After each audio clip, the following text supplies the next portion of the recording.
Welcome to Rear Naked Choke for this weekend. Let's get right into it, man. So much to talk about. UFC 178 last weekend was off the chain. Off the chain. Dude. First of all, big props to our boy Dominic Cruz for being off for as long, 3 years almost, being off that long and coming out and destroying Takeya Mizugaki. Yeah, like I felt he would. I knew he would in my heart. Like, I knew Dom does not mess around. Well, you could tell that was pent up frustration. Well, we had him in studio. I mean, he was ready to go. You could see it in his eyes. Crazy. And so I was just so stoked to see him in the cage again. Yeah, so Dana says right after that fight, Dom, you're getting the next title shot against TJ Dillashaw. Yes. I don't care where that is, how much it costs, I will pay to see that. $1,000,000%. So good luck to our boy Dominic Cruz in that. Then we got into the main card. Every fight on the main card was crazy, including Stoolgate between Yoel Romero and Tim Kennedy. Hashtag Stoolgate.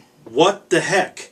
That was crazy. I've never seen that before. It's a very old boxing dirty trick that they do where they try to get more time for their fighter who was rocked. Yoel Romero was clearly out on his feet in the second round, and coming out there and then getting that extra time. It was a good 30 seconds that he got to recover. That he didn't get up off the seat. Me and my friends timed it. It was 30 seconds. It was unbelievable, which is a long time. It sure is. UFC time. And so when the next round started, he came out and he caught Tim Kennedy and knocked him out. So.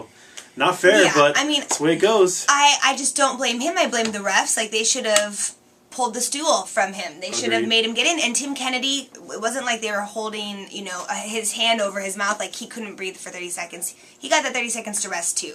Yeah. So let's just have him do a rematch. I agree. That's all. That's all. My boy Conor McGregor, boom, boom, boom. Wow. Killed it. That was amazing. And then you had Eddie Alvarez taking on Donald Cowboy Cerrone. That was a great fight. Eddie Alvarez, I thought, looked great in the first round. Kind of, those leg kicks caught up to him, and he kind of faltered. And then you picked Cowboy. You made me pick Eddie Alvarez, so you're right again. I'm 3 for 3 this week. And then the main event, Mighty Mouse, duh. Yeah. Easy. Mighty Mouse looked amazing. Well, he does every time. He always does. He's like, there's no competition. When if there's a fighter, I hearken to GSP or Eddie Alvarez or Mighty Mouse. If he does a backflip after he wins, normally he's pretty legit. You're pretty good. You're pretty good. You're a pretty good fighter. So that was a great card, man. Oh, it was awesome. I really enjoyed every fight, top to bottom. Yeah. This weekend we got some free fights. Actually, it's a doubleheader. You got fights early on Fight Pass, and then you have fights on Fox Sports 1.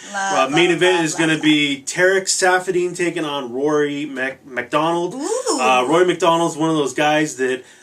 You never know what you're going to get. Is he going to show up and come out and destroy, or is he going to kind of, jab a guy to death? So, but if Rory McDonald wins convincingly, he could be a guy that's in line for a title shot. So, I think the good Rory's going to show up. I think he's probably going to go out and win pretty easily. That's what I think.